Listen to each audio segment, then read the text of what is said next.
ഷംസുൽ പറഞ്ഞതുപോലെ സമസ്തക്കെതിരെ കളിച്ചാൽ ഔലിയാക്കളാണ് അറസ്റ്റ് ചെയ്യുക. സമസ്തയെ ശുദ്ധീകരിക്കാൻ വരുന്നവരോട്, സമസ്ത കേരള ജംഇയ്യത്തുൽ ഉലമയുടെ നേതാക്കളെ മാറ്റാൻ വരുന്നവരോട്, സമസ്ത പുരോഗതിപ്പെടണമെന്ന് പറയുന്നവരോട് ഇയാൾ പറഞ്ഞത് എന്താണ്? അൽ അസ്ഹർ പുരോഗതിപ്പെട്ടതുപോലെ. അൽ അസ്ഹർ പുരോഗതിപ്പെട്ടത് അമേരിക്കയിലേക്ക് നോക്കിയിട്ടാണ്, യൂറോപ്പിലേക്ക് നോക്കിയിട്ടാണ്. അതേപോലെ സമസ്ത മാറണം, പുരോഗതിപ്പെടണം. ഹക്കീം മൗലവിയോട് പറയുന്നു, ഞങ്ങൾ യൂറോപ്പിലേക്ക് നോക്കി സമസ്തയെ പുരോഗതിയിലേക്ക് കൊണ്ടുപോകാൻ ആഗ്രഹിക്കുന്നില്ല. ഞങ്ങൾ യൂറോപ്പിലേക്കും അമേരിക്കയിലേക്കും നോക്കി സമസ്തയുടെ നയനിലപാട് മാറ്റാൻ ആഗ്രഹിക്കുന്നില്ല.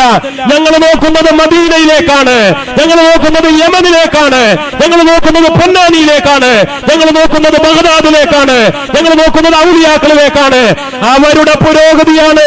അതിന് നിങ്ങൾ യാഥാസ്ഥിതികളെ എന്ന് പറഞ്ഞാൽ, പഴഞ്ചനെന്ന് പറഞ്ഞാൽ പൂമാല പോലെ ഞങ്ങൾ ഏറ്റെടുത്തു ഈ പ്രസ്ഥാനത്തിന്റെ കൂടെയുണ്ടാകും.